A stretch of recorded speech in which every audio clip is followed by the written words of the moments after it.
Anything that's 100 years old and has sustained the vagaries of time need to be celebrated, be it a person, be it an entity, be it a building. So I think that generally is one thing that needs to be acknowledged. Acknowledging that something has passed through time and lived 100 years, then the observance of the movement forward in the stages and the evolution of its existence is something that we need to recognize.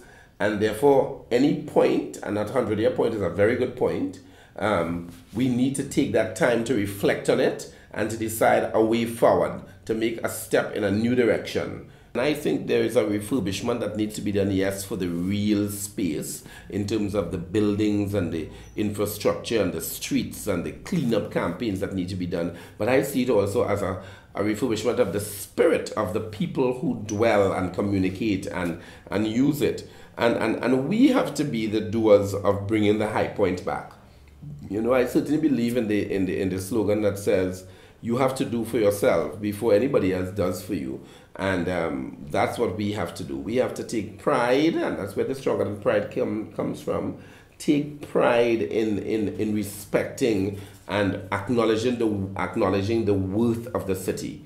And that is the point we're at. I mean, it's the responsibility of the city corporation, but it's the responsibility of each of us to feel a sense of dignity, pride, and integrity in our city, and move it forward to that new stage. And that's all that it takes, because if we change the way we see things, the things around us change. My good friend always tells me, and I really feel that that is the way forward for bringing our city back to a center where you can come and pass your Saturdays shopping in that almost surreal family outing, or friends going to town. It's not only to go out to the mall, so we can bring that back to the city. So it's both the persons independently as well as the structures, the social structures, that will help us change the way we perceive our city.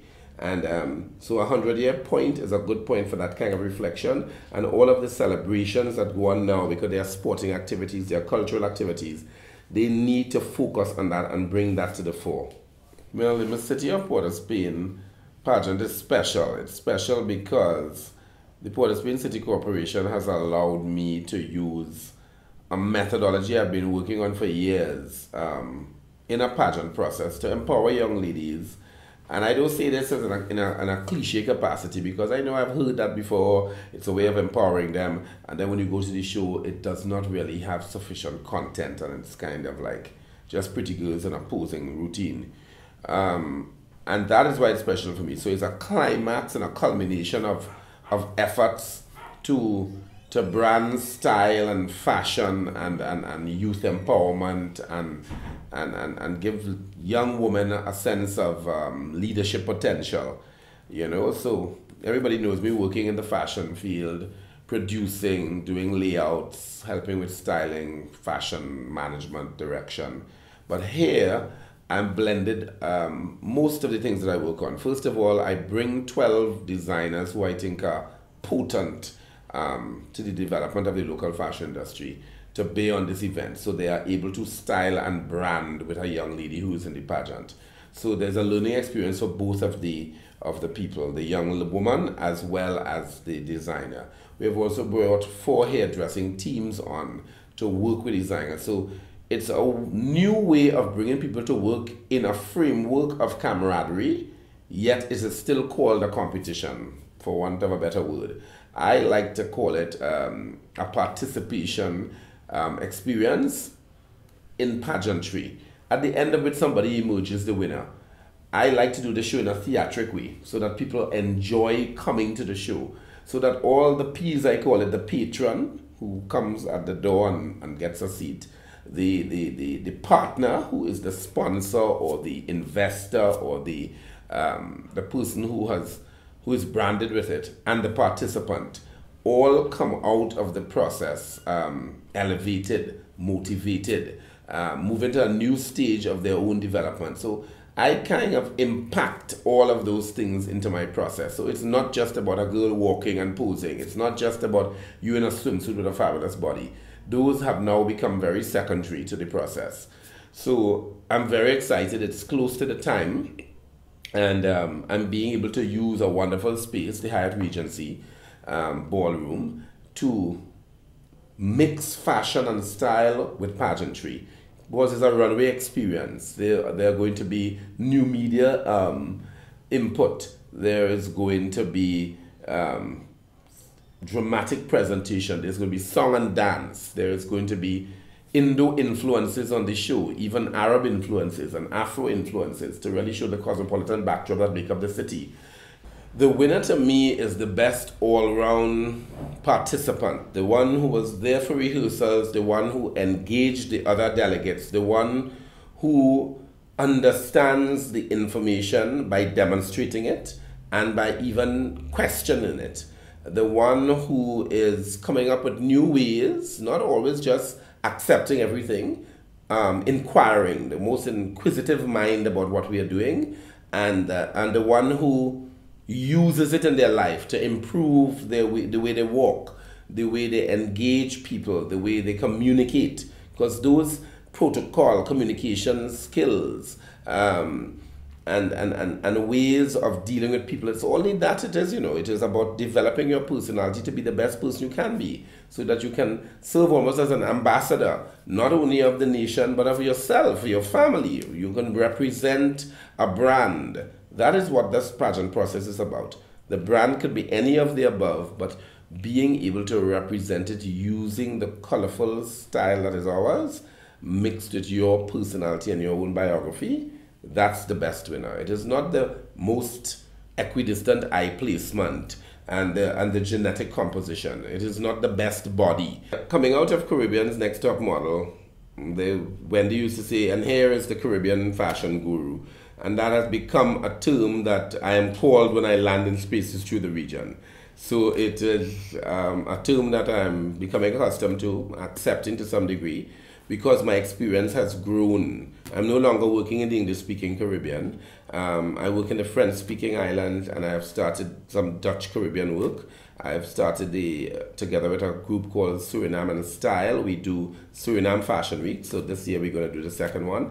I've gone to French Guyana. I never even thought I would be there, and I was part of the launch of their French Guyana Fashion Week. I do the Guadeloupe, Martinique, and this year I'm going to Saint Martin. And I do most of the English-speaking islands. I go from place to place developing ways of promoting fashion, and I've always twinned it with the creative arts. So there's always performing talent, graphic talent, always used. And all of it is about branding Caribbean style.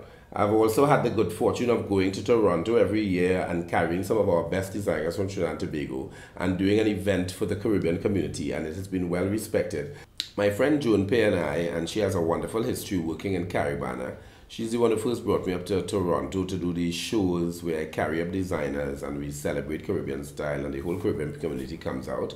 Out of that, a wonderful thing happened. The artistic direction team of Pan Am Games responded to our bid to do something within the festival next year, in 2015. And they came to the last showing that we did, and we were awarded the privilege of hosting 3 Caribbean fashion extravaganza in Pan Am Games. To me, I'm going to not even sleep because it has to be perfect. This is the world stage we're on. International cameras, over 40 countries will be participating. I'm certainly looking forward to that. So that is where I'm going to be, to me, carrying my sensibilities of Caribbean style to the world. I just came back from the Arts and Jazz Festival in St. Lucia, where we had phenomenal success doing 2 mini Caribbean showcases. And it came out of a lot of controversy, but it came out splendidly.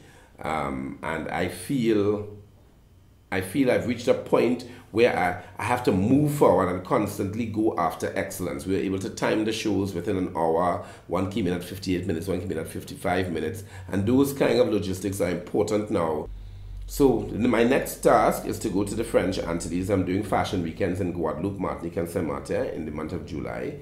And then I move on, as I said, to Suriname and French Guyana. I'm also doing Antigua Fashion Weekend this year. We launched it last year. And I also do Guyana Fashion Week.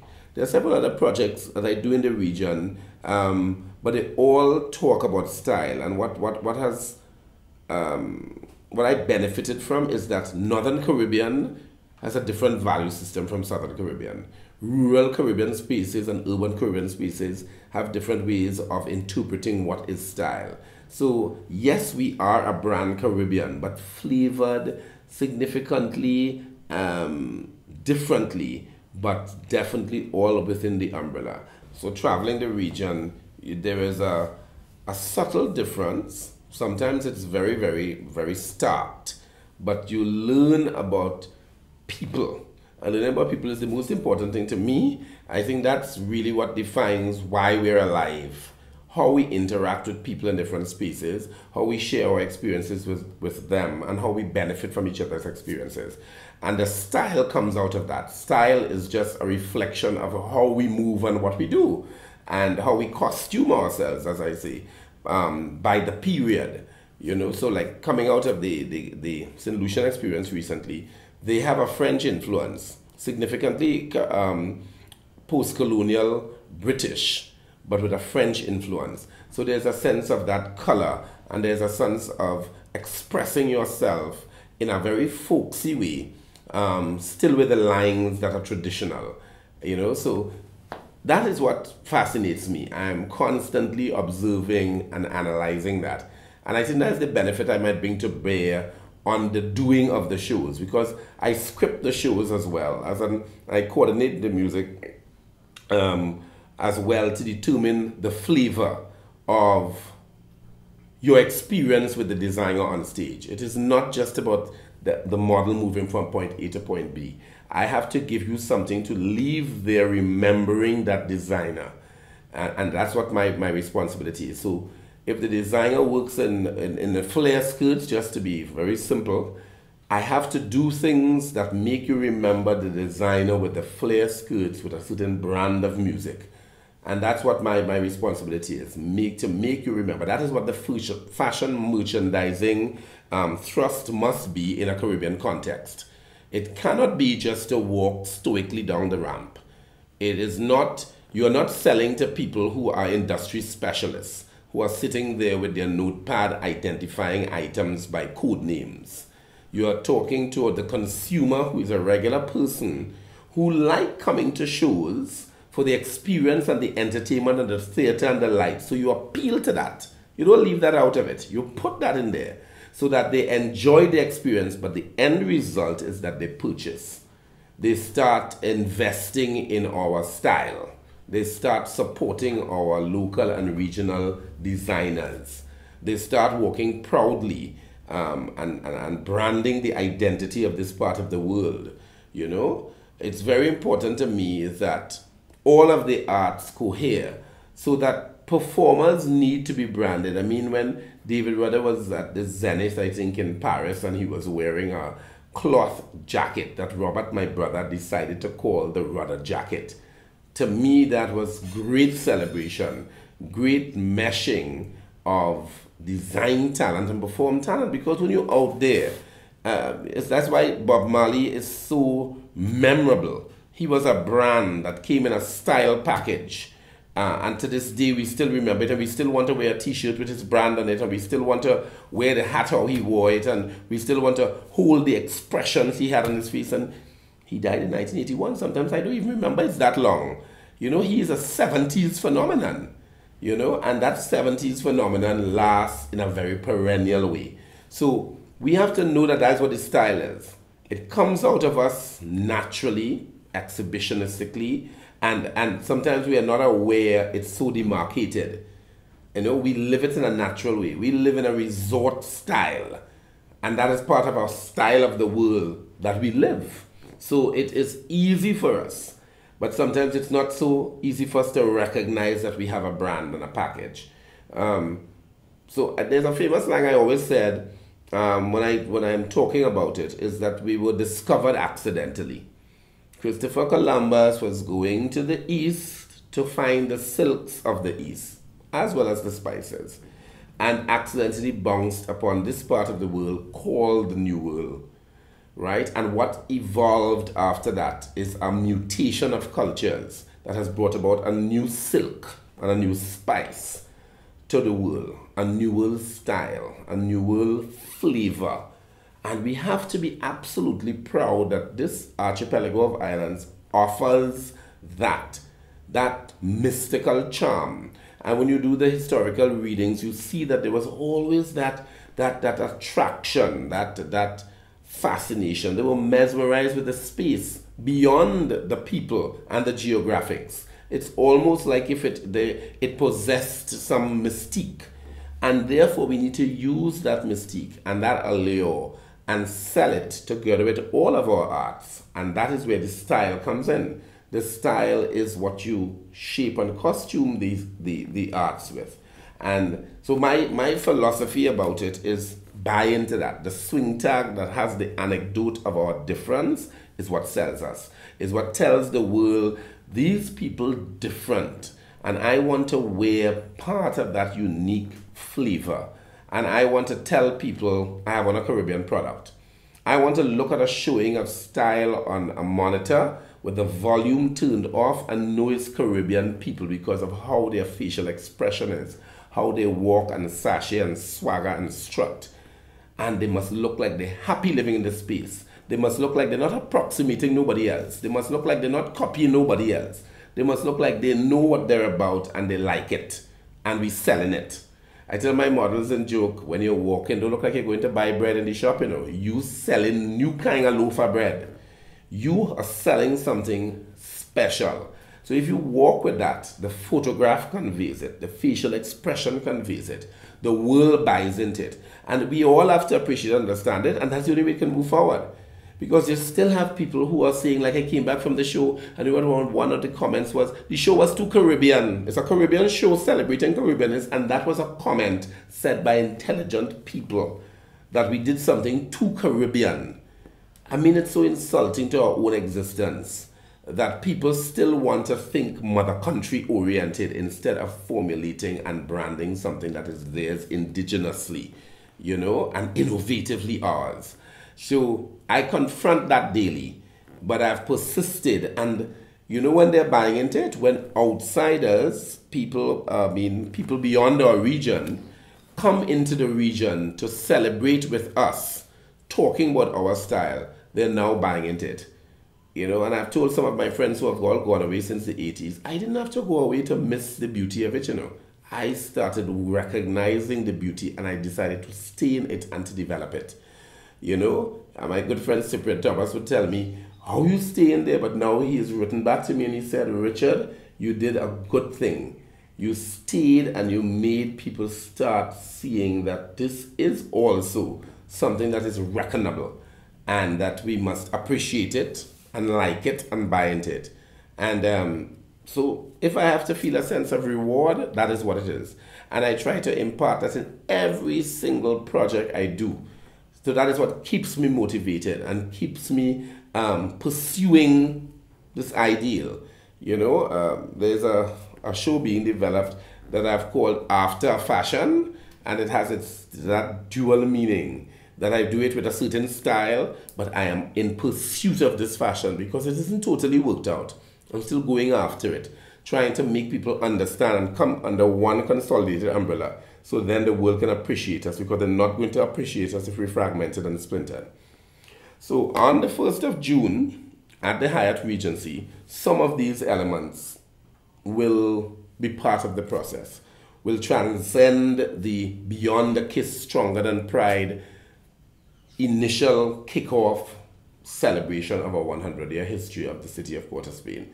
So that's how I keep myself excited. I hope I can excite you when you come to the show, because these elements are part of my ongoing process. And every time I do it, I try to address it subtly differently, because you can't do it the same way all the time. You know, because you have to lure the people in. It's a bigger buy-in, you know, and you have to go with your people.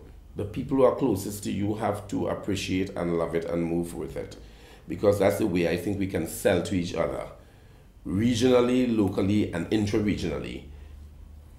Accept the Caribbean style as a real, true global style alternative.